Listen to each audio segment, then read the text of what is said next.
No cram this week? I forgot. Damn. How dare you? Damn. That I'll works. I'll take give that. you that. I'll take that. What's Yeah, good, fuckers? How you guys been for the past, I don't know, month? We've missed you very much, one can say. It's been a long year. First off, I want to say, well, it's early, but happy holidays to all of y'all out there. Hope you guys are in the holiday spirit as we try to keep as positive and as healthy as we can in these crazy days. Now it's time for me to ruin that a little bit because I gotta say rest in peace to the first Intercontinental Heavyweight Champion, Pat Patterson, Absolutely. and to probably one of my favorite villain characters of all time, Debo. Otherwise known as Tiny Zeus Lister Jr., Mm-hmm. who was responsible for one of the, well, I don't want to say, okay, well, at the time, one of the biggest feuds with one of the biggest stars of WWE, Hulk Hogan, back in the 80s. So, you know what? I just want to say thank you so much, Zeus, for all the entertainment you've given us, both in the ring and outside the ring, on the big screen, all of that stuff. And Godspeed, my big brother. Indeed, indeed. But enough with all that, right? My name is Samielle, still representing 773 up in this biatch. I hope you guys having a great day, and if not, y'all can make it a great day. My main man to my left today is going to be... A real man's man. No. Lord Steven Regal. No. Yes. Okay. No, I'm kidding. It's Crizzy Cross coming back at you again from the left to the right. You know what it is every day, every night. You know, glad to be back with my bros. Always good to be up in here, and glad to have y'all with us here. And who are you tonight? What can you come up with? Jerry. Okay. Tajiri? Yeah. Yeah. That's a Japanese For legend. lack of a jobber, I'm gonna go with Tajiri. Oh well. What happened to him? He was back at WWE for like a hot minute and then he left. He was really He only did there the for the For cruiserweight. Cruiserweight Classic. Oh, okay. That was really it. Other than that, I think he still wrestles here and there in Japan. I don't remember if it was. I think it's all Japan. I want to say that he wrestles I would for. have really. You know what gets to me? Actually, I'm surprised that All Japan is not bigger than New Japan, considering that it's All Japan. That's actually really funny that you say that. Just saying. Fair That's enough. really funny. And it's, well, since we've been gone for a while, we've caught up on a hell of a lot of wrestling. I don't know about anybody else. Yeah, so we're kind of gonna go off the rails here and just Just a little bit. not cover just 1 week, but everything since we've been gone. Yeah, just as much as we can. Right. Which will definitely bring us into our top five. Yeah. Absolutely. Easily said. Who wants to start it off? I'll do it if nobody else wants to. I can claim it. It don't matter to me. All right. I'm not against it. Well, you brought up top five. You might as well kick it off. Let's start it off. I want to, as always, it always seems to be very traditional that I bring up my honorable mentions. Honorable mentions. Yay! I forgive me if I don't remember bringing this up before, but in some cases it's so nice to bring it up twice. And that is, of course, season 1 of what was it? The Dark Side of the Ring. A very underrated show. If you guys have not checked it out, Try to figure it out. If I'm not mistaken, it's on Hulu. If you don't want to deal with Hulu, I'm sure you could find it on YouTube. It's on Vice TV, I think. Yes. But the two episodes that I really want to bring up is the episode with Chris Benoit and the episode with Owen Hart.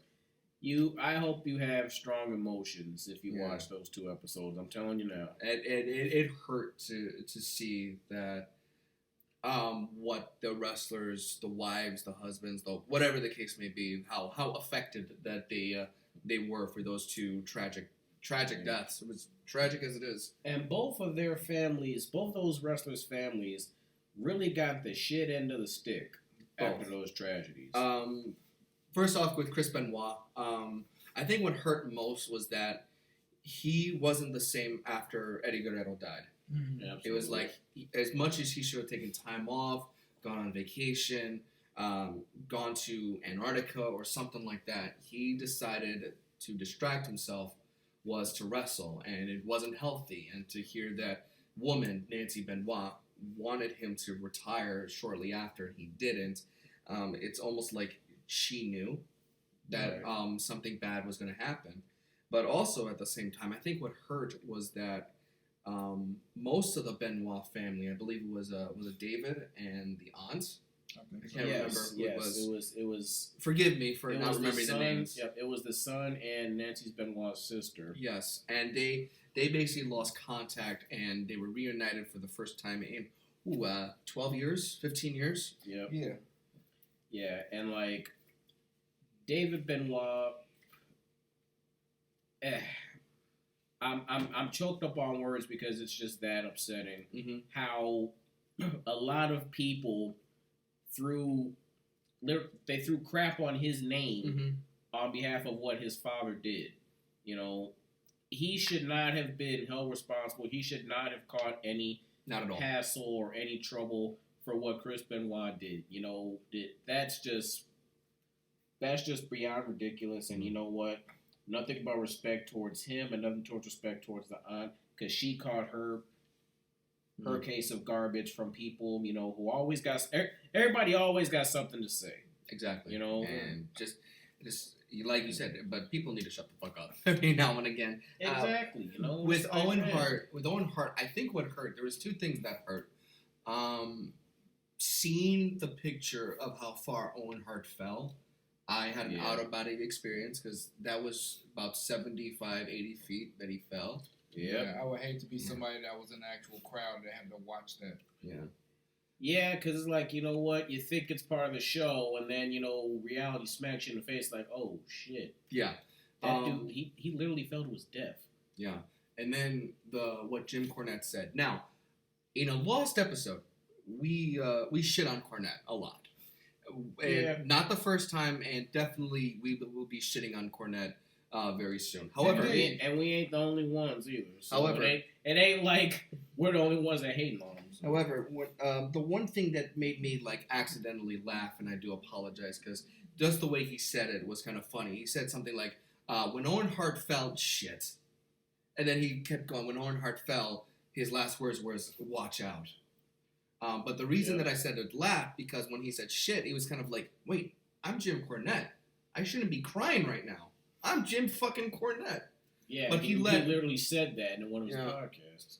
But he let his emotions get the best of him. But this is a guy who should be alive today, but due to an entrance, due to reasons, we are now witnessing over 22 years since his passing. Yeah, because, and like, to add a little background towards, what you were saying about Jim Cornette, saying Owen Hart saying look out. He was telling now retired referee Jimmy Corderas to watch out as he was falling because he didn't want to fall on him. Yeah. So in reality, he kind of, I don't want to say sacrificed himself. He saved Jimmy's life. He looked out for Exactly. somebody. Even in his last moment, he put others before himself. Always. That's just the selfless individual that Owen Hart was. And, you know, for both of these men, I don't want to say more than legacies. Well, one superstar's legacy more than the others. Their legacy is kind of both tainted due to reasons. Well, Benoit's is more tainted. Owen's reputation and legacy, I can't really say how it's tainted. I would just say it's more haunted. How do you remember Owen Hart's career? Let's put it that way. Outstanding, but still really in Brett's shadow. You're going to remember more. Besides that, you're going to remember more about the fall. More than that. Well, yeah, like, First thing that comes to mind. I know, but, like, this is just me as a wrestling fan choosing to, like, look around that, you know, but I feel like that's what you know, not to just interrupt you guys' conversation, but that's what you mean by saying that it's haunted. Yeah. Because, you know, that's the first thing you will think about is the fall before all of the achievements. Same thing with Benoit, which is very unfortunate. No, I was going to bring that up. Hell of a wrestler, but it's tainted because of what happened that I think June day or that June weekend. I want to say this, and then hopefully we can we will switch into like, we should. I think it was a couple years ago on Stone Cold's podcast. Shout out Stone Cold Steve Austin. A fan, he was basically answering questions from fans, and a fan asked, "Will Chris Benoit ever be in the Hall of Fame?" No. And that's that's what Stone Cold said. He'll never be in the Hall of Fame because what he did is unforgivable. Mm-hmm. He literally said Chris Benoit the man I knew, loved him. Yes. Chris Benoit, the wrestler, loved him. Chris Benoit, the man who did what he did, unforgivable. Not at all. You know, so It's very unfortunate. yeah. Now, I want to just say one more thing. As much as I don't wish to believe, what he did that weekend, unfortunately, it's going to be connected with him. Mm-hmm. So you can say, oh, he was murdered. Alvin was murdered. Oh, he just lost his marbles or whatever. It's going to be connected with him. So, only thing whether or that, not. yeah, the only thing, that kind of didn't really sit well with me, going back to, Dark Side of the Ring, that Dark Side of the Ring episode with Benoit, was when, I think it was the Son or was the I don't remember, how they said the only representative from the WWE to Was show up JR. as Funeral was JR. And that was it. And it was more like, I was sent here. I didn't come here because I wanted to be here. And they basically told him, like, no, like, get out. Like, you're not welcome here. I forgot exactly how that came up, but like it was like, damn, like you realize how deep this shit goes. Shout outs to Chris Jericho for helping them out as well. Exactly, Damn, but besides those two, rough episodes, we're not trying to get you all the way down about Dark Side of the Ring because there are actually some very entertaining episodes about that show. Like for example, New Jack, the Brawl good. for All. That was good. Another very interesting one that you guys should probably check out is Bruiser Brody. Like I didn't really know a whole lot about Bruiser Brody, but then again, he was mostly wrestling back during when my older brother was coming up during the 80s, and he was a hell of a figure over in Japan. Like he was a god over in Japan, and whose life was cut too short. So rest in peace, Bruiser Brody. But you know what? All else, please go check out Dark Side of the Ring, guys. It is definitely worth checking out, and you will definitely learn some things. Because trust me, I have learned a lot. True. Moving on. Damn, we got serious. Man, it got so serious. I didn't do my voice. Anyway, let's get to number 5. Now we're gonna get back. Now we're getting back. Now we're getting back to how I really sound. Alrighty. No better way of putting it. My top 5 was really difficult to do because all that's been happening over the last month or so, like there was some good shit. Any of them could have been top 5. Such good shit. We'll get to that. But first, number 5, and I'm just gonna lump them all together. Title changes. Every title changes, whether it was great or like phenomenal or not that great, they were all memorable in one way. And I'm just gonna name a few: Johnny Gargano, Leon Ruff, Johnny Gargano again, Kenny Omega, the Young Bucks. Yeah. And I know I'm missing one, but I can't remember it off the top of my head. The point is that every match, no women's title, no women's championship. Damn. Yeah, Sasha Banks. Oh yes, Sasha Banks. My mistake.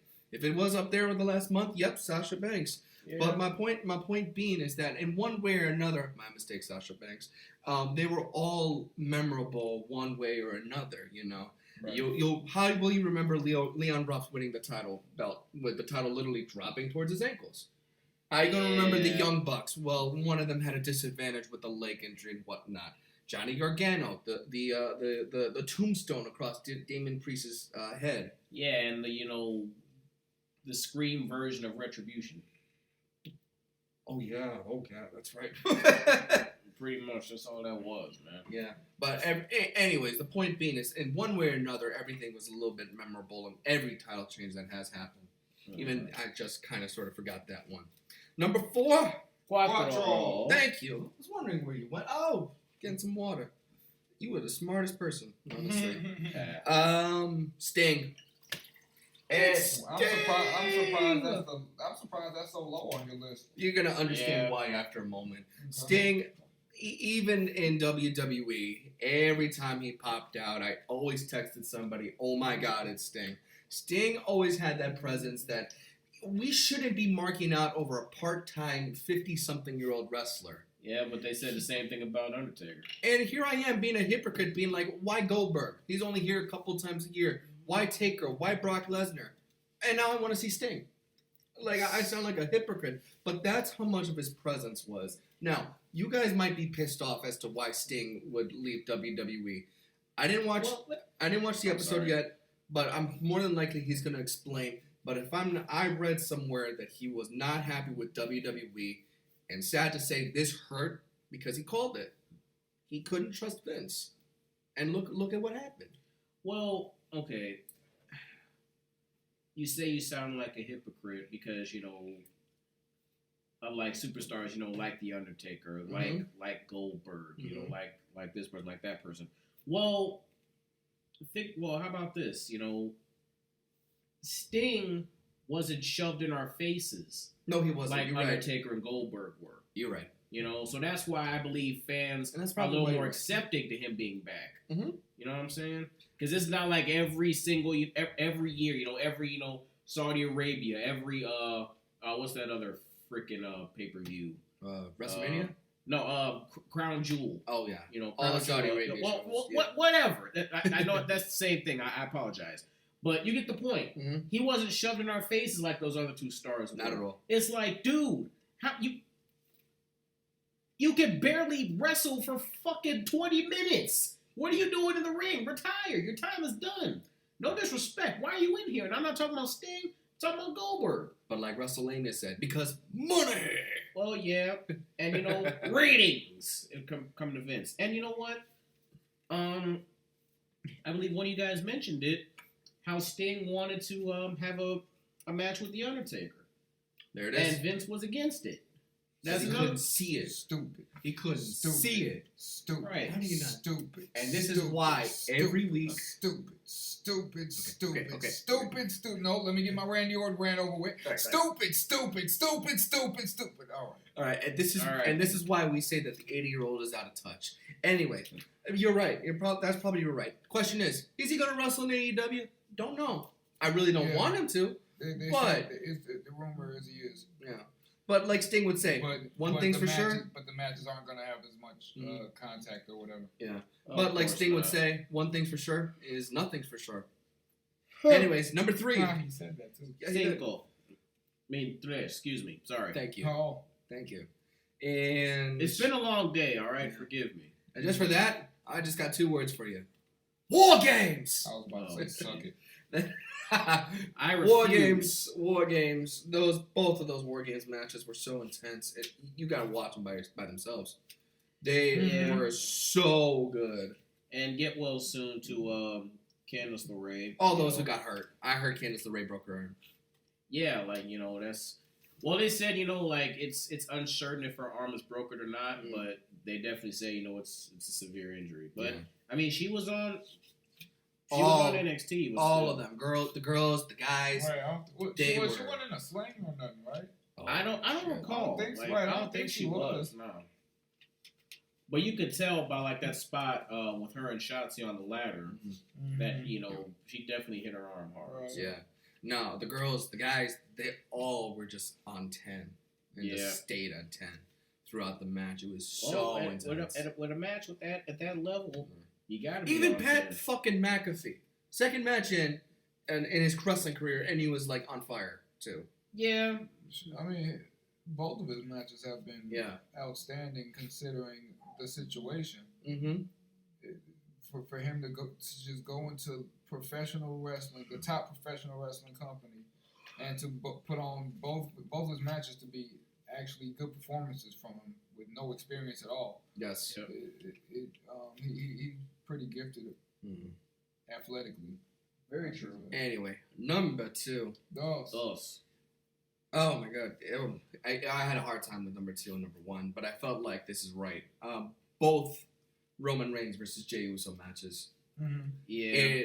It was, oh my god. If they ever give make sure I got the right twin right. Jey Uso. Oh, bro. If they ever give right back to which one are you? I'm sorry. If they ever give Jey Uso the singles run, he just proved that he can do it. Right. It was so, oh my god, it was so good. It just sucked because this is how we wanted Roman Reigns for a while. We wanted him as a heel. But this motherfucker was badass heel, tribal chief, head of the table. I was not expecting this. I don't know about you guys, but I wasn't expecting this at all. No. No, not really, to be honest with you. No, I was expecting him to like go heel sooner or later, but I wasn't expecting it to go this route. And it was pretty smart for them to do. Smart decision. the first match that he had, I can't remember which one it was. I can't remember if it was TLC or something like that. Oh shit! I can't remember which one it was. It wasn't TLC. He was yeah. It's been a while, guys. TLC didn't even happen yet. Oh damn. But anyways, Damn. you're right. But anyway, okay. with him, I think it might have been actually, SummerSlam. Yeah. Sorry.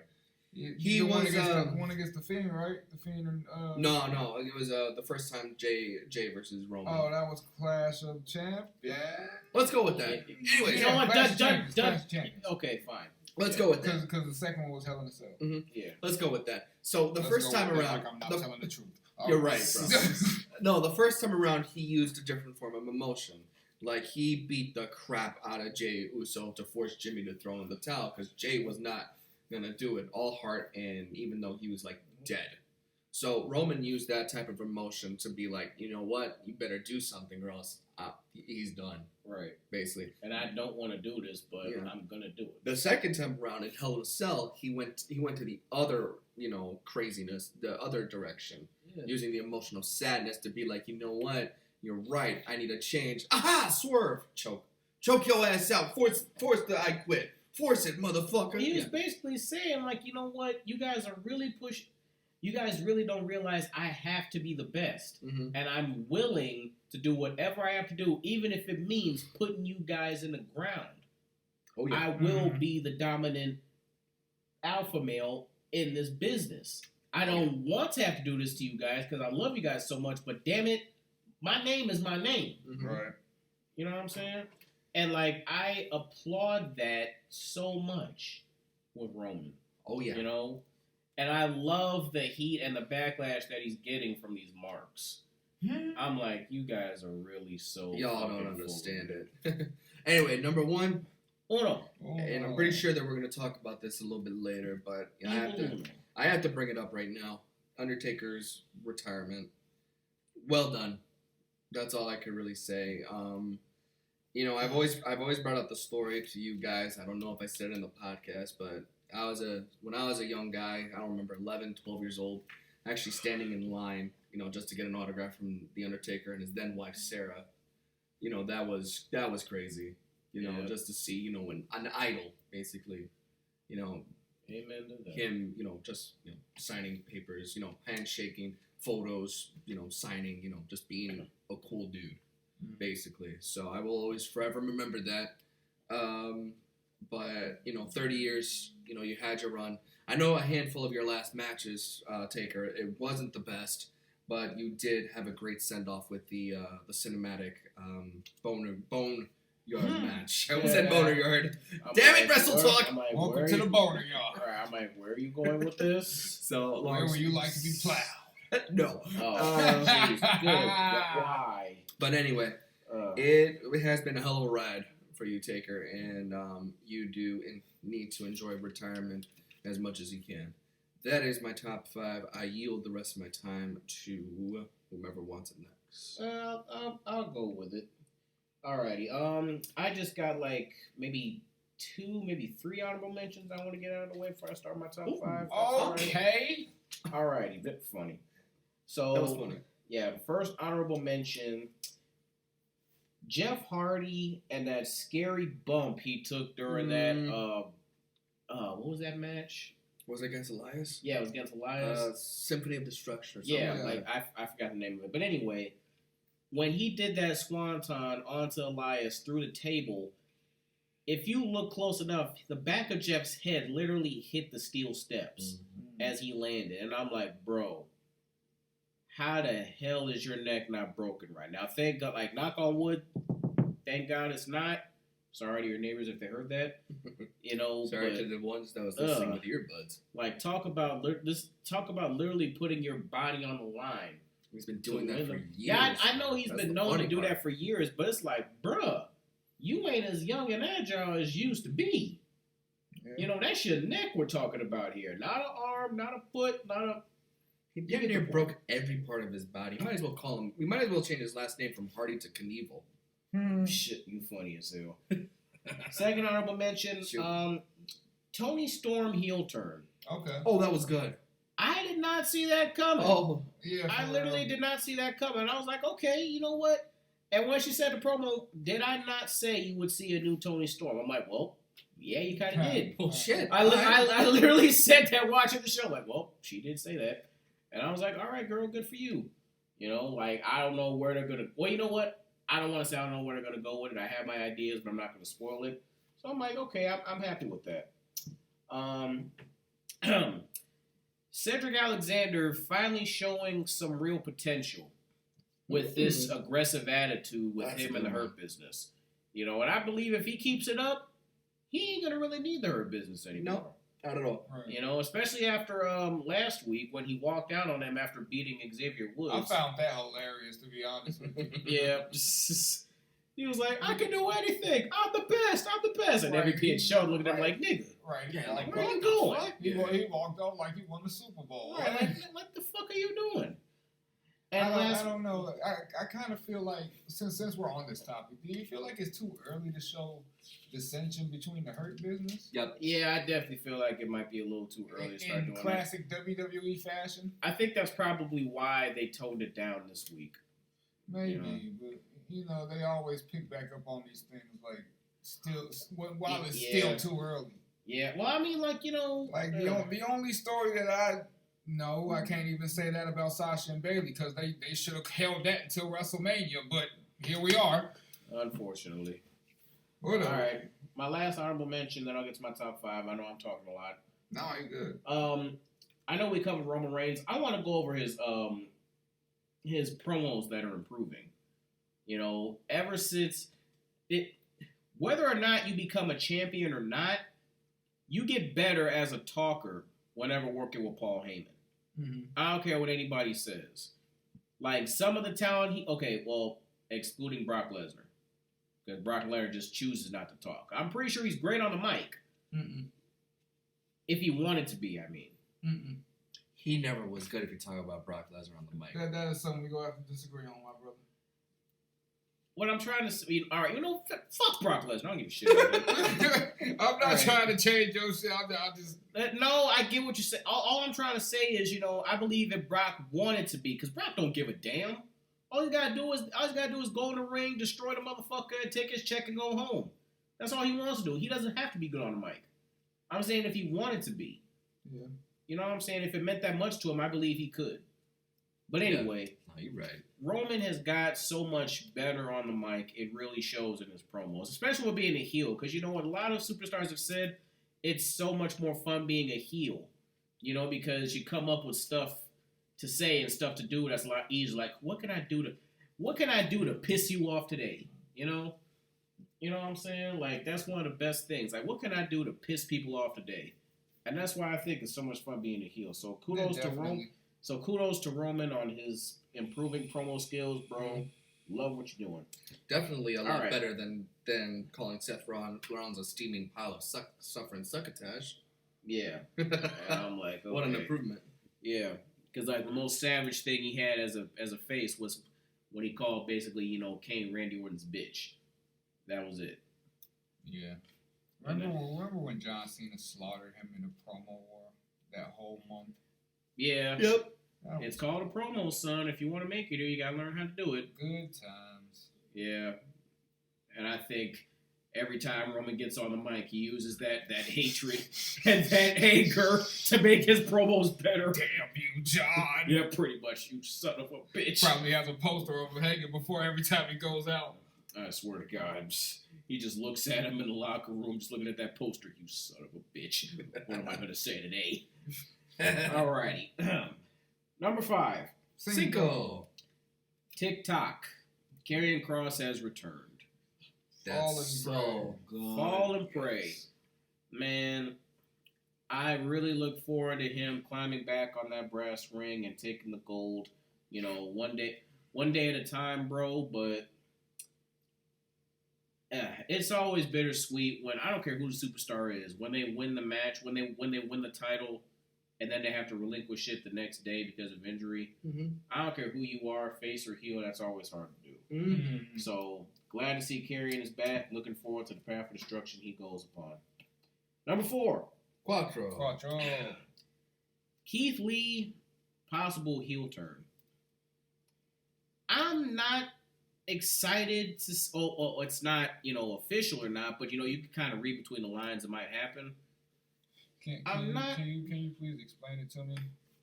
Do you mind? So it kind of flew over my head, I guess. Because you know how Sheamus and Drew McIntyre, how they're having this little buddy thing. Yeah, buddy. He might turn, he might not type of storyline. And Keith Lee always appears in Sheamus' ear, so rumor has it that the boys are saying you're gonna turn on Drew McIntyre sooner or later. And I'm just saying you better not do that. Wrestle Talk talking about it. Excuse me 1 minute, guys. I gotta go take care of something. I'm gonna pass it on to Magikk real quick. I'll be right back. Okay. All right. Well, my main man's gotta actually take care of business, so we'll come back to his top 5. Magikk. Why don't we get that situated? I get my shit off early. All right, hold on 1 second, guys. Oh, I do want to say something. I forgot to mention. Shotzi Blackheart as the host of Halloween Havoc. That did actually happen not so long ago. I didn't realize how beautiful she was. I was noticing how interesting her wrestling is. And interesting is different, and different's okay. Mm-hmm. But I didn't realize how beautiful she was. Because she was always on screen, I was just noticing little bits and pieces about her. And I'm not talking about body-wise. I kind of am just talking about, attitude-wise, how she's kind of, been holding herself. You know what I mean? Yeah, she is a very attractive woman. Yes. Anyways, let's get to your 5. All right, I actually do have an honorable mention. Let's go for it. And it's not something I think that guys will be expecting, but I actually enjoyed the Dexter Lumis and Cameron Grimes strap match from NXT. Yeah, that was good. I felt like it was the right type of match to play between those two characters. The creepy guy and the chicken shit heel. And it definitely fits Lumis and his style. I like that Lumis is still getting this push and that NXT hasn't given up on him after his injury. Oh, not for a while. No, I always liked Dexter Lumis, even when he was Samuel Shaw in TNA. Okay, I've never seen him in TNA, but the moment that I seen him in the breakout tournament in NXT, I instantly gravitated to him. No, there was this one match that he had on. It was called Explosion. Kind of think of it like an AEW Dark. Okay. I don't remember who he was wrestling, but what was he doing? He was doing that fist crawl. Okay. Towards the ref, and it was creepy as hell then. It's creepy as hell now. That shit has not changed. Okay, all right. Well, I'm going to look that up sooner or later. But to my actual top 5 then. Number 5 Cinco is FTR versus the Young Bucks. Great fucking match. Definitely a great fucking match. Great match. You know that it was going to be a banger. As much as it was a banger, the reason why it's so low on my list because I felt like the build wasn't there. Kind of. Could have been a better build. Yeah, I agree with you on that. Considering all the years of tension that they had, quote unquote. Right, but either way, they both performed at a high level and gave us a spectacle to see. Mm-hmm. So I was glad I was able to actually see that match go down. Where are we at? Number 4. That's right. Number 4 is the whole evolution of Alexa Bliss. Mm-hmm. And goodness gracious, I really wasn't with anybody playing second fiddle to the Fiend, but Alexa's proved me wrong. Especially seeing that she was the main culprit to be that second fiddle, so I was definitely against it. Oh no, this is gonna be crap because it's WWE. But they actually did good for once, So, no, you're right. I agree. But and basically to see her be her own type of Fiend character, and we haven't even seen it yet. Like the female Fiend, right? Almost. Right, basically, and I can't wait to see her tear Nikki Cross's head off. To be honest. Hopefully not literally. I don't know. WWE, we've seen a guy lose his eye before in WWE land, so, that might happen. You were talking about, twice. Yeah, you're right. God, that eye for an eye match sucked. Now that you brought it up, The that was pretty CGI bad. effects, man. But yeah. Yeah, we're gonna see. We're gonna see if we can reattach his eyeball. See if we can put it back in the socket. AKA, we're just gonna try to see if he can actually renegotiate so he can sign again for his contract. And then we're gonna write it off as just hey, he had surgery, he's okay. Yeah, but sorry. Many of us have been seeing wrestling. We combined all of us have 60 years combined watching wrestling, so we saw that from a mile away. Yeah, that was gonna happen. But everything that they've been doing with Alexa is good. The Firefly Fun Houses are enjoyable. I love that she's playing like the prefix to the thing coming out with Randy Orton. Ooh, yes. The way that she jumped at John Morrison in that match against The Miz was fucking awesome. I have to look at that part again. And I'd like to give a quick rest in peace to Friendship Frog as well. Not Friendship Frog. Friendship Frog. Oh man. What the hell, 2020? But yeah, I can't wait to basically see where they're going with this and the culmination of the female theme, basically. Yes. Number three. I think we're on tres. Yes. No? Yes? Yes. I had to take. I might do a quick change. I'm doing a quick change. Okay. You're doing a quick change, y'all. Number 3 is actually Kenny Omega and Don Callis. What they've been doing this past week. Man. First of all, I'm mad I called it, saying that Kenny Omega was going to be the one to take the title off of Moxley. I don't know. It made sense. Honestly, it made sense. I don't know if that was on an episode that we aired or if it was on a lost episode, but it made sense though. Yeah, it like who else? True. Honestly, at least at this time, I didn't see it in this way. No.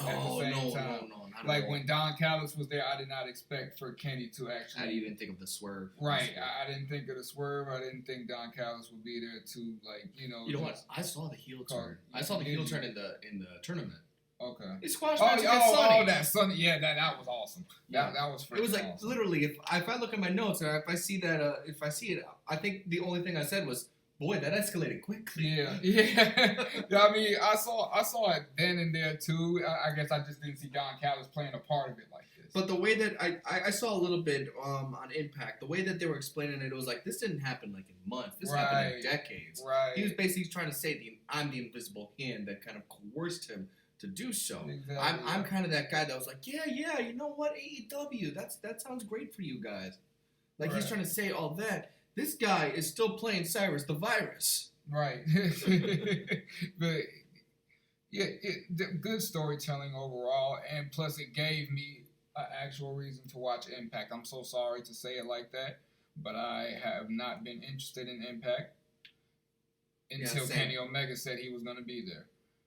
And maybe Slammiversary. That's the only 2 times I've actually been interested in Impact in years. But oh man, ever since they left Spike TV, I was done. Or I don't know what they call it nowadays, TNN or something like that. Yeah, Access. I don't remember. Yeah. Oh, you talking about the channel before it? Yeah. Whatever. Anywho, when they basically went to a channel that I didn't have no more, I just kind of was like, I'm done. Right. And also, the fact that they teased that Kenny winning more belts. A belt collector. Right, being a belt collector. That not only does that make me more interested in Kenny, but that makes me more interested in Impact. Mm-hmm. That makes me more interested in New Japan, AAA, and just all of these companies that will want to work with AEW. And that's how you do it, WWE. Exactly. Don't stay in your bubble. Which nowadays there's nothing wrong with it, but still, that's how you do it. I'm not even gonna lie. I'm kind of hoping for like all against WWE type thing, and they all win. But man, that's the only way to take down the Giant is everybody. Right. Basically, have a wrestling Avengers going against big bad WWE Thanos. I am inevitable, and we won. Dos. Right. We have a little more fun. All right. The whole Roman Reigns storyline, basically. Just the way. How much more can we say about it? Right. How much more? There was one point that I did want to bring up about Roman, Does it feel like Roman has not only stepped his game up, but does it feel like having no fans That is helped. benefiting the fuck out of Roman? Honestly, it helped. I feel like this heel turn wouldn't be so effective if there were fans, because you get to hear all of Roman's little tidbits that makes him even more badass. Cross, handle your business.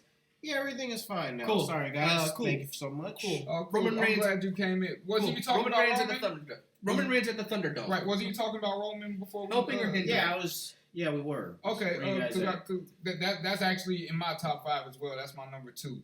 So I was basically asking. Oh wait, no, I was talking. Sorry. That's cool. I asked Samielle, do you feel like having no fans is benefiting Roman as a heel the most, other than the Fiend? Because I feel like it's benefiting the Fiend the most, but Roman's right there too. I want to say yes, and I also want to say no, because yes, because it's really giving him a chance to like show like what he's truly capable of, not just as a heel, but just as a superstar all around, both for him and the Fiend. No, because there's nothing like that live reaction as to what happens. You know, because I want to hear basically, for example, when he first came back after ambushing Braun Strowman, That would have been a hell of a pop. Yes, that would have been a hell of a He's pop. right on there too. Because you're finally getting what we've all been asking for the longest. Roman to be that badass heel that we all knew that he could be, as compared to this little shit ass baby face that that Vince was trying to make him as. Right. You know. I honestly feel like, I agree with you as far as the pop, but I feel like a live crowd would have watered down Roman. Well, not watered him down, but it wouldn't have been as effective, because the thing that I love about Roman is that he talks so much shit during the match. Mm-hmm. And like with the live crowd, like the little tidbits, like, this is the ass whooping I was talking about. I told you you was gonna get your ass whooped. We wouldn't get that with the live crowd. We wouldn't even know what he'd be saying. I get you, and I agree on that too. Mm-hmm.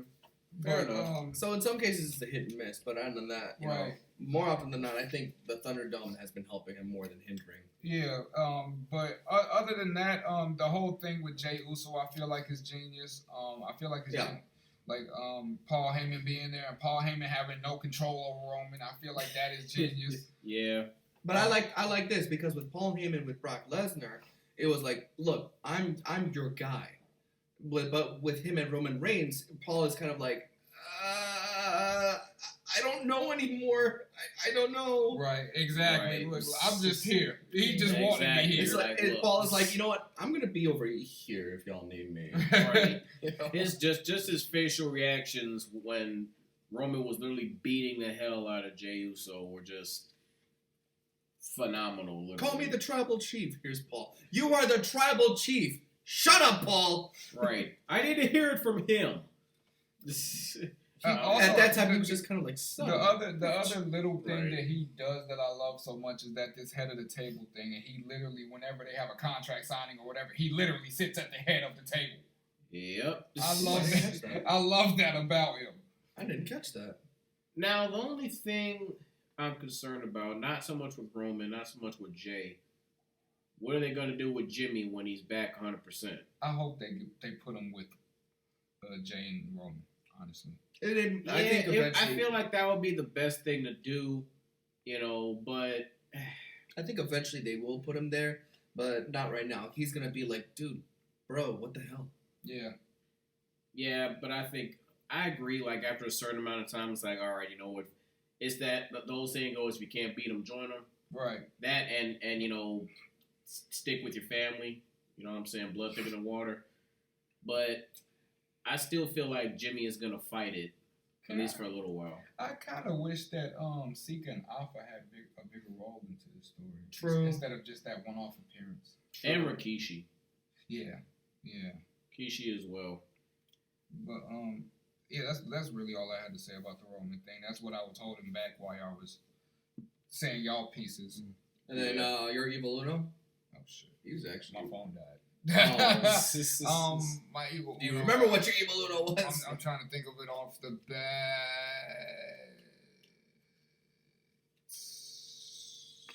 This is what happens when y'all phones die. Y'all charge your phones up as quickly as possible, y'all. Please do. Please.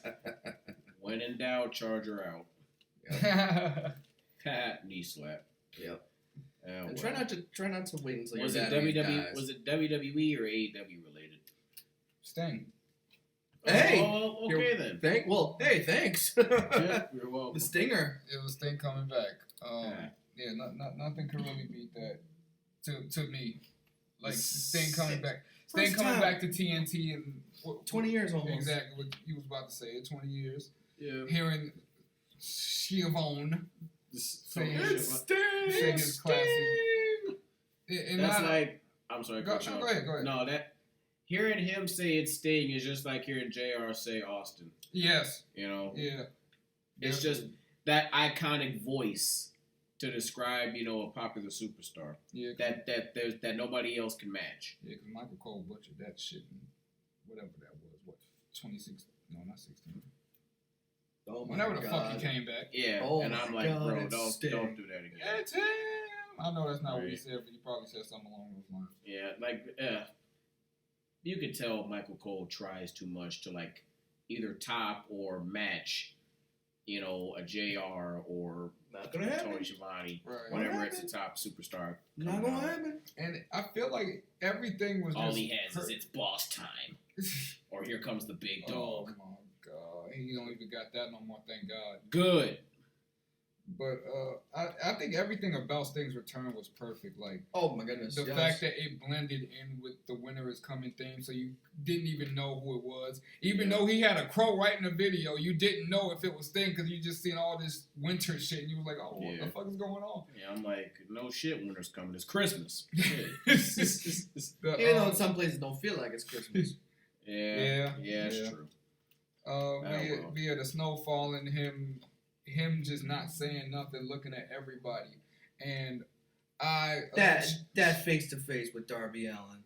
And shout out to I want to shout out a YouTuber real quick. Shout out to Plana Productions because he broke this down in a way that I didn't see until he broke it down.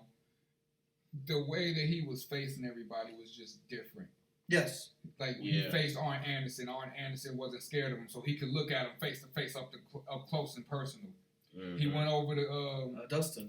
He went over to Dustin and looked down on him like, we've always been at this level. I've always looked down on you, no matter what companies we were in. He went over to Cody. Shots fired. He kind of went over to Cody to be like, I respect your dad. I don't really know you. Right. I respect your old man, but who the fuck are you? Yeah. Yeah, but with Cody, he was like, he was in awe because that's always been his hero. Right. And he looked at Darby like, oh, so you're the future. Okay, we'll see about that. All right. Yeah. So you're. So basically, you're me. You're trying to be me. Yeah. Sitting up he did that this week too. That was hilarious. Right, sitting up in the rafters. Oh, I heard about that. He said Sting said something like, this looks so familiar. Yep. Pointing at Darby. Darby in the rafters. Yeah, and I'm like, okay, I see what this is. What is this coffin drop shit? I've never done that. I've done a death drop. Right. It's different. It's two different things, kid. but it was almost like looking eye to eye, almost to an extent looking at like a mirror, like how they were looking at each other. Right. Like Sting was looking at his past self, Darby was looking at his future self. Right. The way that they were looking. Dad? This is me when I'm 60. I think somebody put that tweet, or somebody retweeted, they were looking at each other, they were like, Dad? Is that you? Right. This is when Dad returns after 25 years of going out for cigarettes. Right. Correct me if I'm wrong, though. Dustin and Sting are the only ones that appeared or performed in WWF, WCW, TNA, and AEW. When did Dustin perform in TNA? He was there. I forgot what Black Rain. Yeah, there we go. Okay. He was still under the paint. Yeah. But and some of us still call it WWF, even though it's WWE, y'all. Hey, Vince broke character and actually said that shit a couple weeks ago at Survivor Series. Yes, he did. Exactly. Well, WWF at the time, and I'm like, hey man, you broke your own rule. I guess I'll put Undertaker as a number one moment too. Like, what can I say about One that? more. What more can I say? It was about perfect. that? It was, like I always was ready for Undertaker to retire, but as soon as I heard the words, "It's time for the Undertaker to rest in peace," tears instantly came to my eyes. Oh, same. I got a little choked up when they did that little small tribute of Paul Bearer. That was standing in front of Undertaker. that was perfect. What do you call it? Hologram. It was a hologram. Hologram of Paul Bearer. I was like, okay, now that was perfect. Yeah, I'm like, you know what? That's really all y'all need. Personally, I didn't like his sending off. I didn't either. His test because I'm like you guys brought out all these legends who have been a big part of his career. Yeah, those were both weird. in and out of the ring. Then they disappeared. Then they disappeared. Now it's just Vince in there.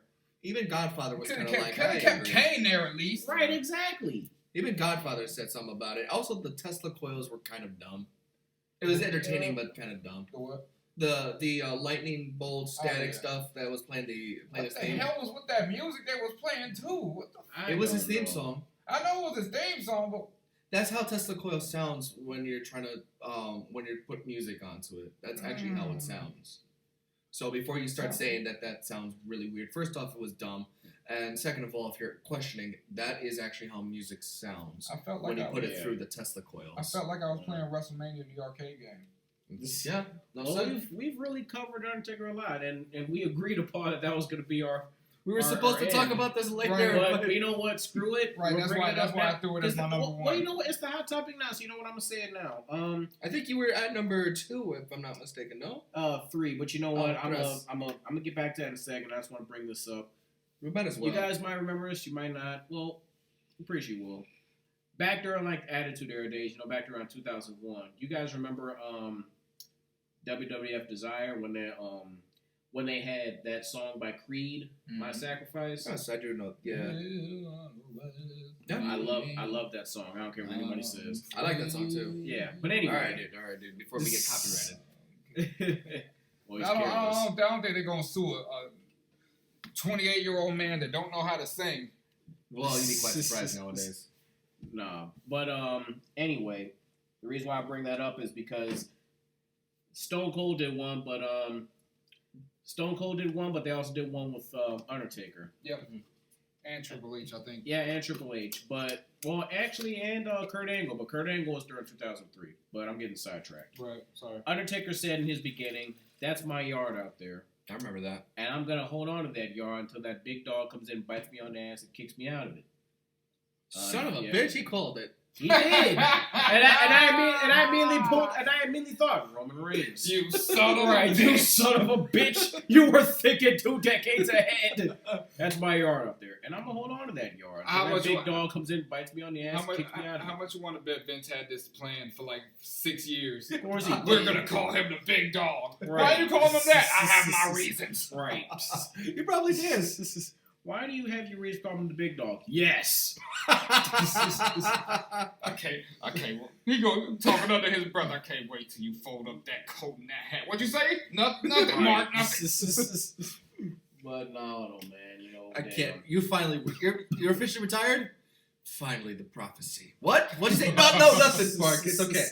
You'll understand. No, hey, Vince. So I was thinking. I think I still want to work some more matches. Damn it, the prophecy's ruined. What?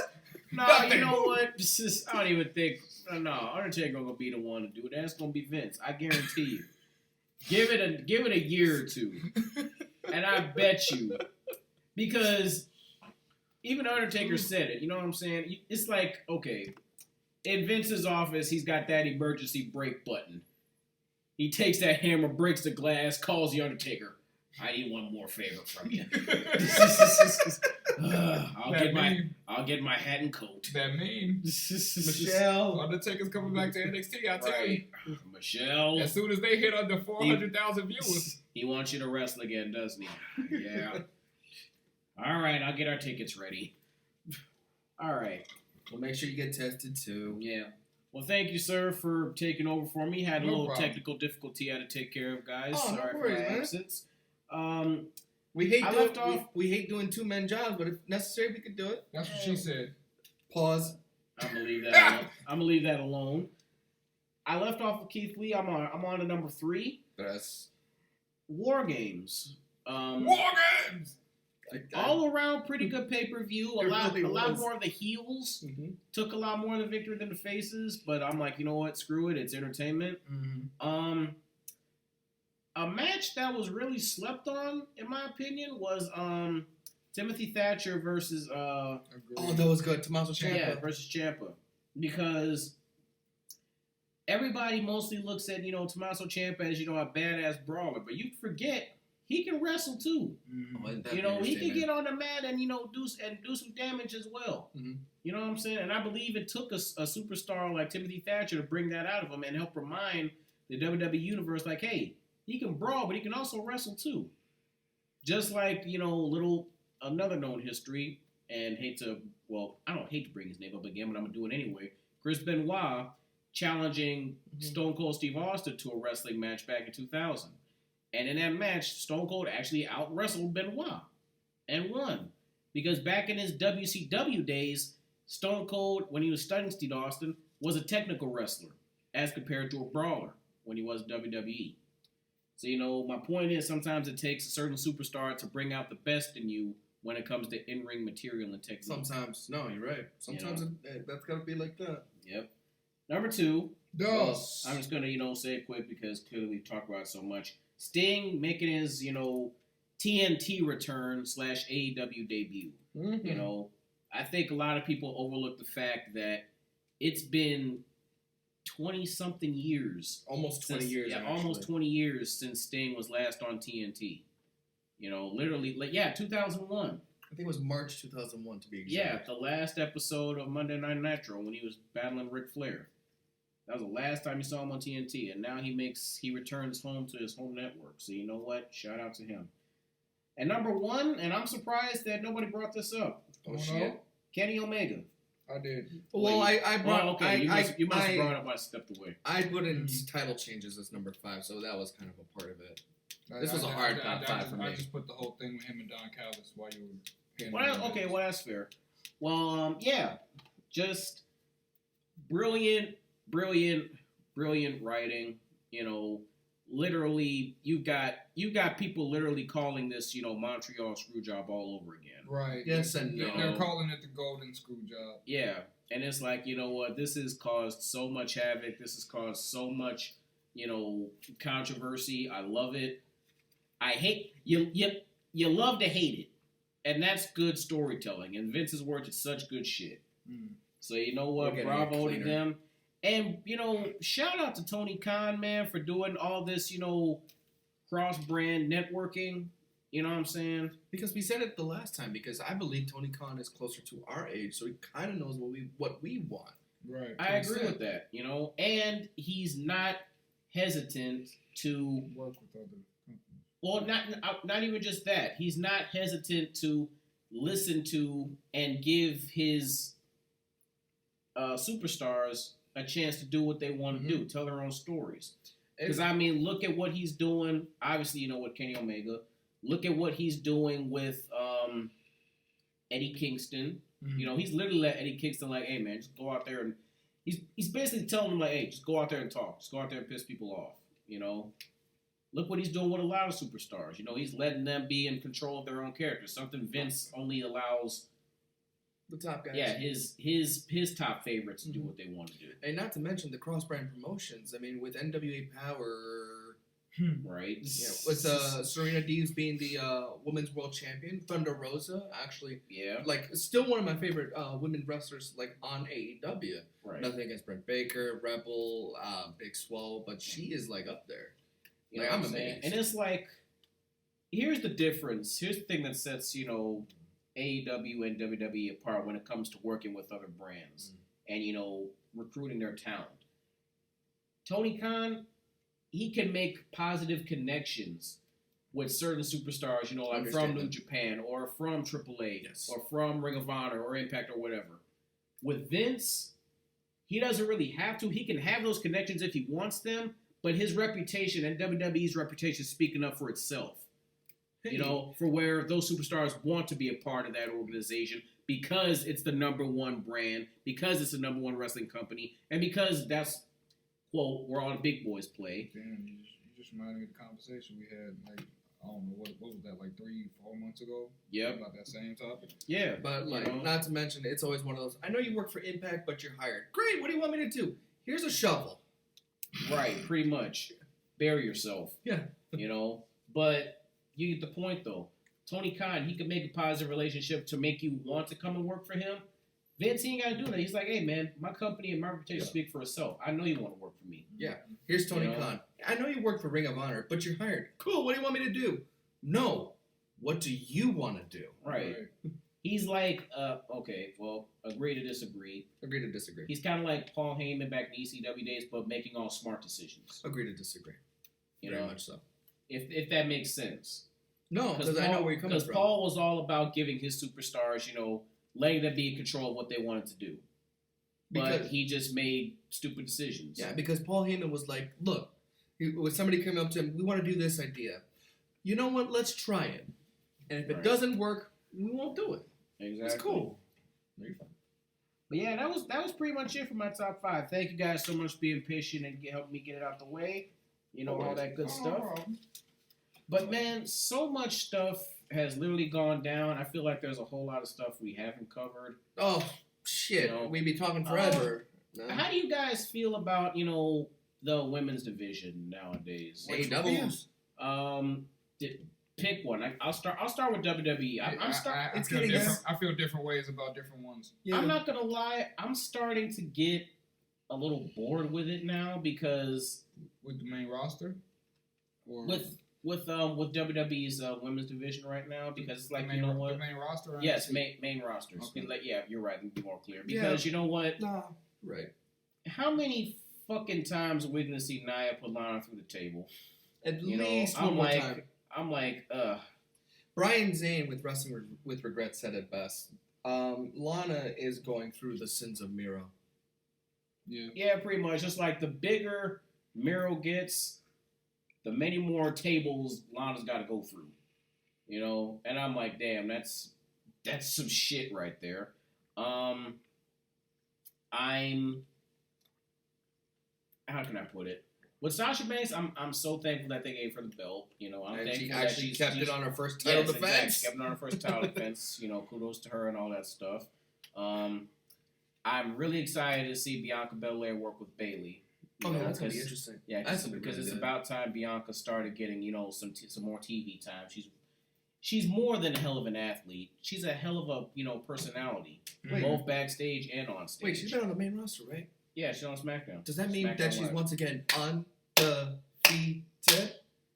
I see what you did there. Thank you. Technically, well, did she lose yet? If you don't count Survivor Series, no, because she lost that Survivor Series match. But that was a team effort, though. Yeah, true. And she wasn't pinned in that match either. Yeah, exactly. I can't really think of nothing else. Oh yeah, well, congratulations and shout out to Seth Rollins, Becky Lynch on the newborn baby girl. Yes. Congratulations to that. Okay. Looking forward to both of y'all coming back, but please take your time. I'll just glance across every women's division that I currently watch. WWE definitely needs work because you have so much talent and you don't do nothing with them. Agreed. The stupid. I'm sorry to cut you off, but I just got to get this off my chest. Why the fuck would y'all break up the Iconics? Oh, good lord! Just for them. Why are you breaking up every good tag team? Exactly. Not even just the Iconics. Every good tag team that you have, you're breaking them up for. The Iconics, Heavy Machinery. We're gonna break up the Iconics. Okay, what are we gonna do with Billy Kay? Yes. I don't know right now. What are we gonna do with Peyton Rice? Tag team. Right. Wait a minute. I have several questions. We're gonna put her with Lacey Evans. For what? Lacey Evans was doing fine by herself. How about we just bring the Iconics back? Yes, I agree. I think Billy Kay with the resume sounds funny. I don't know. It has its moments of being funny, but after a while, it's like, oh god, what are y'all doing with this woman? But then again, we're in a company where they see Shayna Baszler as a comedy act with Nia Jax. Right. You have two badass wrestlers, who can get over as heels in a heartbeat, but you have to do a comedy crap with each other and Lana. When you need heels right now, You Right. really do need heels. The only good heel that you have right now is Bailey. Yeah. Yeah. And even that's starting to get, a little, Who just lost to Natalia. Right. Oh, God. I mean, no disrespect to Natalia, but she's not as big as she used to be. She's not. There's a difference between being a main event star and a mid-card star. Right. And right now, Natalia is having a tough time getting out of that mid-card stack. And it's not you, hun. It's your booking. That's Right. what It is not your fault. Okay, It's whoever's booking you. but yeah, WWE is okay. NXT is probably the best women's division out right now. Yeah, Yeah. because of, Io Shirai, because of, Dakota Kai, Candice LeRae, Ember Moon, Chauncey, Yeah. Rhea, God. Raquel Gonzalez. I was about to say, you don't even have to state no more. Mercedes Martinez, whenever she decides to come back. Where the hell is she? That's what I want to I know. don't know. Because she ain't injured. And they just ain't doing. Where's Naomi? I don't Where know. the hell oh is my she? God. I didn't think about that. That's what I want to know. Oh shit! Yeah. And she's on Raw, so you know what?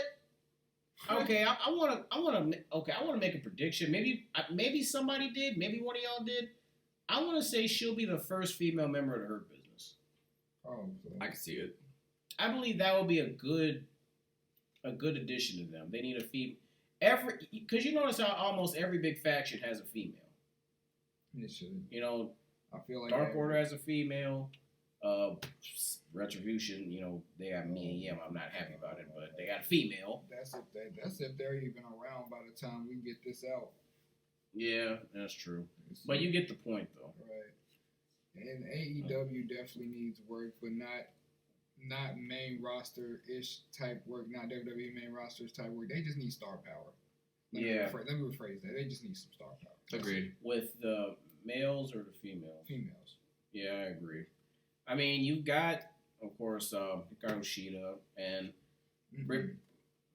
Now, I love everyone in that division to death. Don't get me twisted, but they don't have a bona fide superstar like Sasha. They don't have a bona fide superstar. I mean, they don't even have Becky they don't even have a superstar like Natalya. Because Natalya, when she's got good booking, she's a hell of a star. Yeah. When she has good booking. Mm-hmm. So if Natalya can outshine them on a mid card, that is a problem for AEW. Yeah, that's true. Not taking anything away from Natalya. Yeah. But you get the point.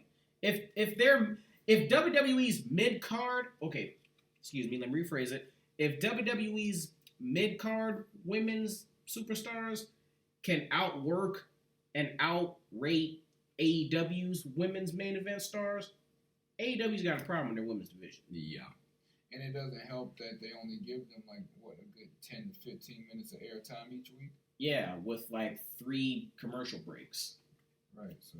And every time it's one of those, half and half, those double screens, you miss something big because you're busy being distracted by the commercial. Yeah. Yep. Anyways, you done fucked up! I felt like I haven't said that in a long That was time. a horrible segue, my man. I feel like you just said, fuck it, let's just go right to Fuck it. this shit. Get into it. Fuck this shit. You fucked up! Fair enough. Oh man, where do I even begin? Well, let's just say that You Done Fucked Up goes to T-Bar, Mace, Why T-Bar? Reckoning, the whole group. Okay. Slapjack, The whole squad. Mustafa. Retribution. Oh, they forgot my favorites. Jerk Off, Dumbass, Fuck. Doo-Doo Stain. The point is, what the hell? What the hell was wrong with their names? What the hell? Period Stain. What the hell was wrong with their actual names? Really nothing. Put them under a mask, fine. I don't care. But did y'all really have to change their names? In some cases, like with Mia Yim, y'all could tell who Mia Yim was. Yeah, the blue hair, that fake ass COVID mask that was a plastic Couldn't even thing fit her face. that didn't Right. fit. We knew who it was. Yeah, And then she's a savage on Twitter. Yeah. As Red I Dead. like.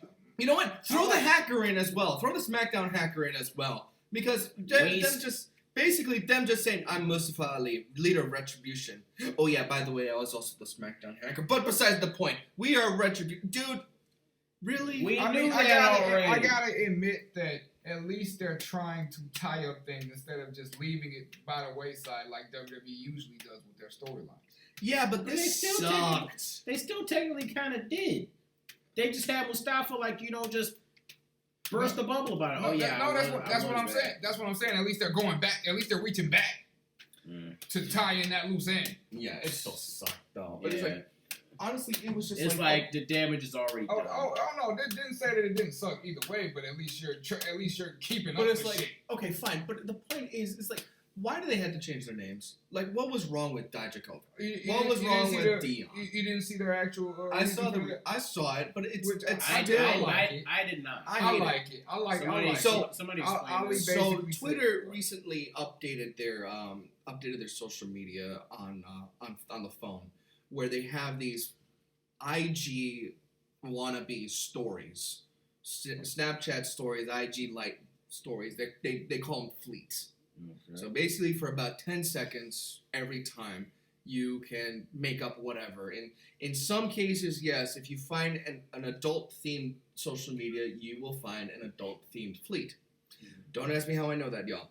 But my point is, with WWE, they did the son of a bitch. With WWE, they Retribution took over the WWE social media page. And they explained themselves why they were, why they're not Shane Thorne. Why am I Slapjack? But still, I have a problem with it. Their names were fine. I like Ali's explanation for it though. And I'm okay with this. He was like, I gave them these names so they can feel the rap, basically being buried, or like just basically Vince saying fuck you. You're getting a shitty ass gimmick. You're getting a shitty ass gimmick with a shitty ass name. But Retribution, in my mind, the way that they can get out of the you done fucked up is. But they're still getting treated like that. Yeah, but so the only reason why this can still be better, in my opinion, is if Mustafa Ali, or Mustafa, however you say his name, I think it's Mustafa, a higher power thing, an actual higher power that works, and in my mind, the only one that works eventually, as long as they don't break up, Rob Van Dam. No, I'm Karrion Kross. Oh, please. That's the only person I can think of. The leader, the actual higher power leader of Retribution would be Kross. I can't. That rubs me wrong. I don't know if I can see that. I personally see it. That rubs maybe I'm seeing it differently, but I personally can see it. That rubs me wrong. Or maybe they could revamp, rechristen themselves the Balor Club. The point is, I see Karrion Kross. Right now, Retribution sucks. Badly sucks. Yeah, it's like, you know what? Y'all were hot for like 2 seconds. Yeah, like the first 2, maybe even 3 weeks. After a while, I was like, okay, this is getting repetitive now. This is getting stupid. This has got Vince written all over it now. But whatever. I'm sorry, I damn near fell asleep talking about Retribution. Wow. Exactly. Nothing important. That's exactly how I've been feeling about them lately. But whatever. Send them all back to NXT. Oh, Vince, God. please. I just remembered. Just send them all back to NXT. It's funny because some of them, nah, never mind. They were all there. Jesus. Wait, was Mustafa Ali in NXT? No. Actually, cruiserweight. Cruiserweight. Well, yes and no. Because he was a Cruiserweight 205. I don't know if he was used ever in NXT. Even though technically he could have. Shit. Dio Madden, he was never in. Wait, I think he was. I think he was more in Evolve than NXT. But wait a minute, don't they combine with each other? Yes, Evolve and NXT. Yes. Yeah, but I think Dio was the commentator by the time they announced that Evolve was part of them. Now I don't know. But I found out who Dio Madden was when he was first a commentator. Yes, same. And then I found out, he had heart when he tried to stand up to Brock Lesnar, and that didn't go well. Oh, Dio, not again. That's why you done fucked up. Him and oh God, him, Dijakovic, and Mia Yim. I feel like they could have been like so much better. Yeah. If they were just given a chance instead of this bullshit, especially Mia. Because her name speaks for itself. Exactly. Dijakovic's name, pretty much speaks for itself. Thanks to his rivalry / mutual respect with Keith Lee. The battles he had with Keith, speak for itself. That puts respect on his name. Every single one of them. Dio, I believe he needed more, work, but I believe he could have been something special. But yeah, I don't really give. Well, I'm not gonna shit on Shane. I'm pretty sure he could have been something, but I'm sure he can too. I just I just didn't think much of him. I'm just gonna put it at that. And I'm gonna leave it at that, honestly. But man, that's that. On that. Just so much stuff that has gone down, man. It's just so hard to process. A lot of great things, a lot of tough things, a lot of things that you walked away with a smile, and a lot of things that kept you up that night because you were so pissed off about it, all wrestling wise, and a lot of things that made you want to cry. Like Undertaker retiring, the passing of Pat Patterson and Zeus. Man, what a time to be a wrestling fan. That's all I'm going to say. But you guys have anything else you want to add? That was all I really had to say about mine, at least for now. Mine, I'm just going to say it real quick. How do you have somebody like Aleister Black and have nothing for him? Yeah, that is true. Oh, yeah. Wow. How do you have somebody with that type of talent, that type of character, and have nothing for him? How do you have somebody like Shayna nothing. Baszler and she's comedy fodder? Oh, God. And by the way, I still support unionization. Yeah. Oh, this brings up another you done fucked up. Vince, why the fuck did you release Zelina Vega?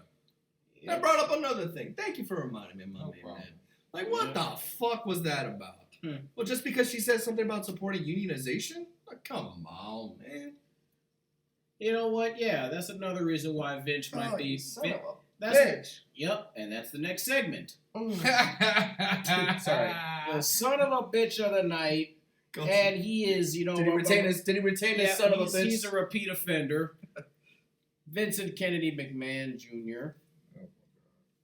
Not just because, with the whole Zelina Vega situation, but we're going to go way back to that. We're going to go way back.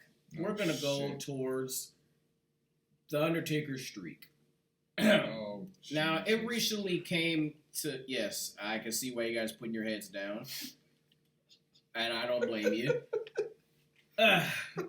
For those of you who don't know, or I'm pretty sure I already know, but little stroll down memory lane. Remember how Brock Lesnar, basically broke the Undertaker's WrestleMania streak? How can we forget? So, background story to that. It was all Vince's idea. It was all part of his plan.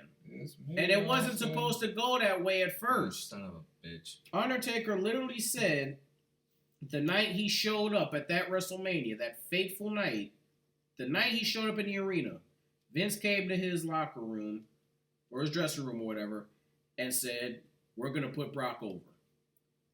Taker didn't even know that he was going to lose that night. Son of a bitch. And he wasn't cool with it at first. He didn't complain, but he didn't accept it either. And Vince basically said, well, if he's not going to beat you, who's going to do it? What kind of fucking question is that? Why don't we figure it out? You've had a superstar that you've been calling a big dog for how many years now? And you're going to say if Brock ain't going to beat you, who's going to do it? Undertaker said in Stone Cold Steve Austin's podcast, the Broken Skull Ranch podcast, Brock didn't need it. It was nothing against him, but he didn't need that victory. He was over enough as it was. He's Brock fucking Lesnar. Yep. And he said Roman Reigns really deserved to be the guy to get the original victory over me at WrestleMania. I think over the that years... would have been such an easier pill to swallow. But Vince basically, But Vince, once again, caring about the dollar sign, caring about the dollar, caring about business. And not say caring about business is bad, but he basically told Taker, like, man, I need you to do this for me.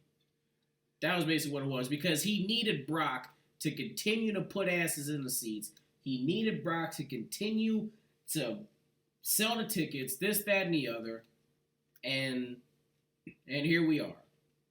But it brings up two things. One, we've said over the years that Roman Reigns should have been the 1, and I believe at the time 24-1 instead of the 2 of 22-2. But also, even CM Punk said it best. Great, who's gonna win? Great, who's gonna be here tomorrow? Right.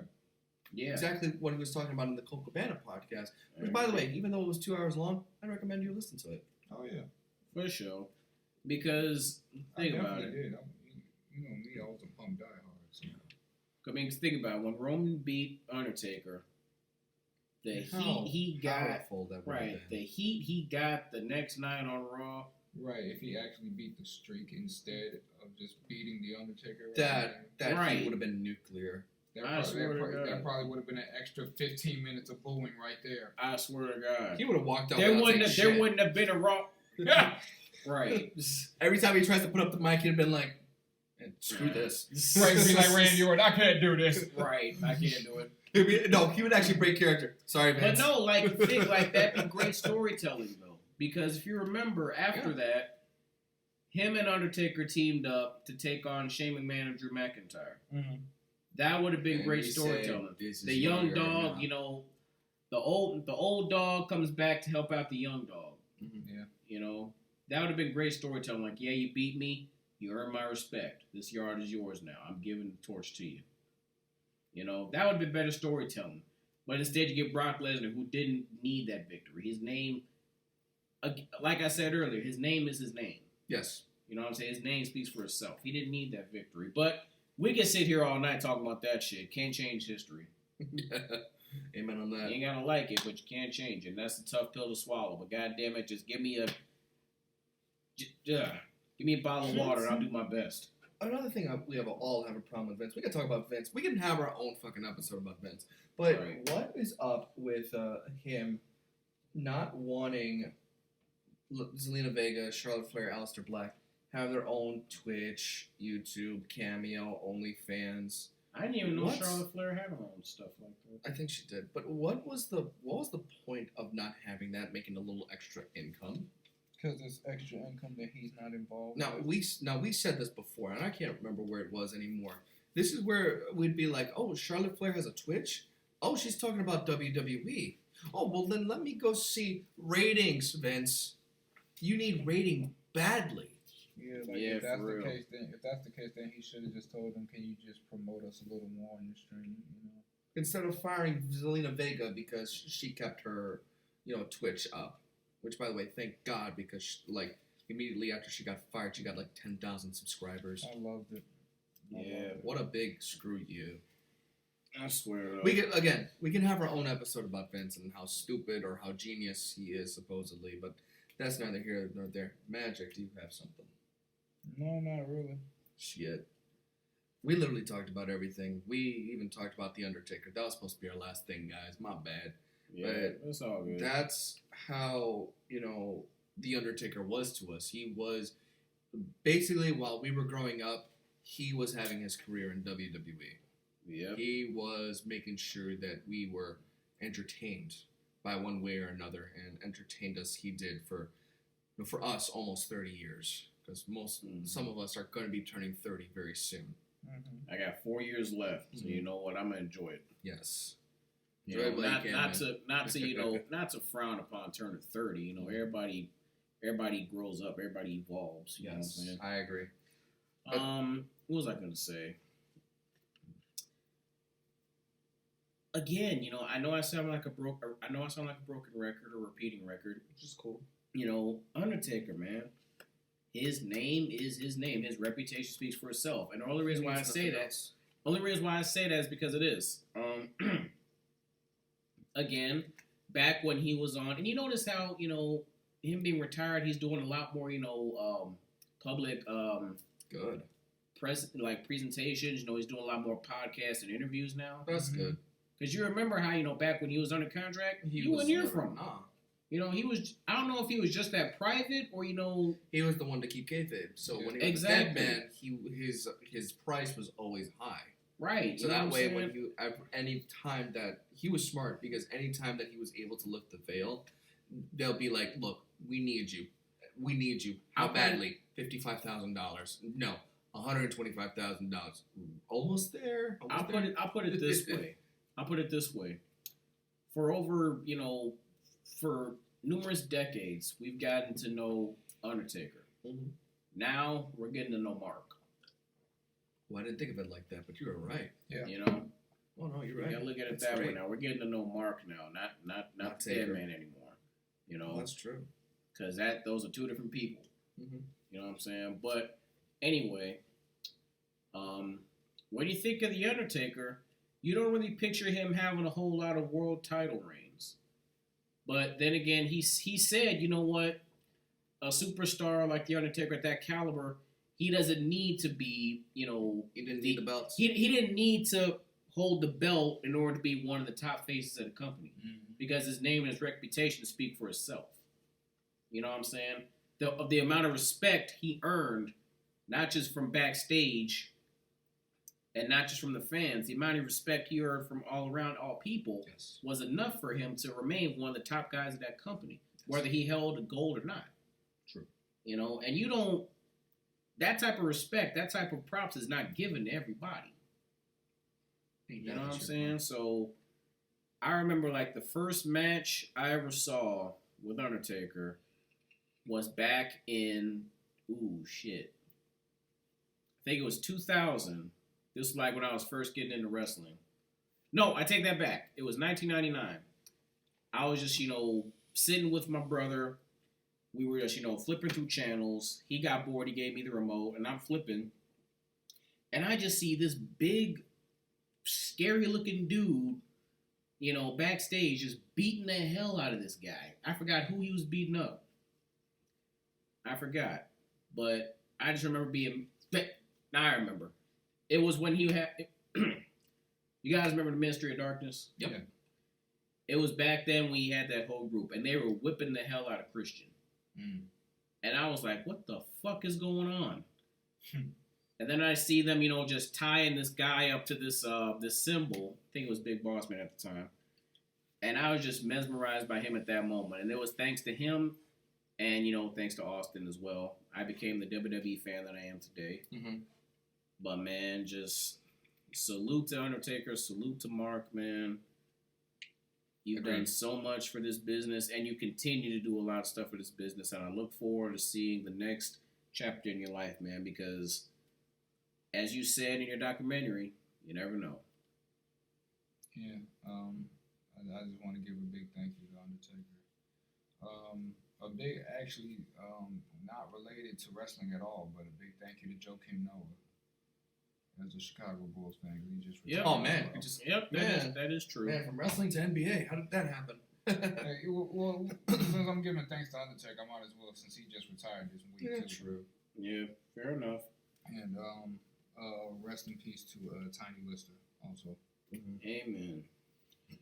Amen, brother. Well, no better way to end it besides thank you, Undertaker. And my name is Samielle, still representing 773 up in this biatch. I hope you guys stay safe. Mask up. I had a really weird-ass experience the other day, but other than that, mask up, wash your hands, wash your face, wipe your ass. For the love of God, stop thinking about yourself during this time of need. Think about others. Amen to that, man. Well said. Nothing else to be said but that. You hit him down the head. It's Crizzy Cross. You know what I'm saying, man? God bless you. God bless your family. Stay safe. I got a feeling that this pandemic is about to reach its peak. By the grace of God, hopefully that happens very sooner than later. And overall, man, happy holidays. God bless you. Agreed. It's your boy Magikk, a.k.a. number 69 of the Dark Order. So, funny as hell. Stay safe. Stay safe, stay clean, and happy holidays to you and your families. And you fuckers stay sexy, and we'll see you guys next time. Always. Alrighty. One love. Peace.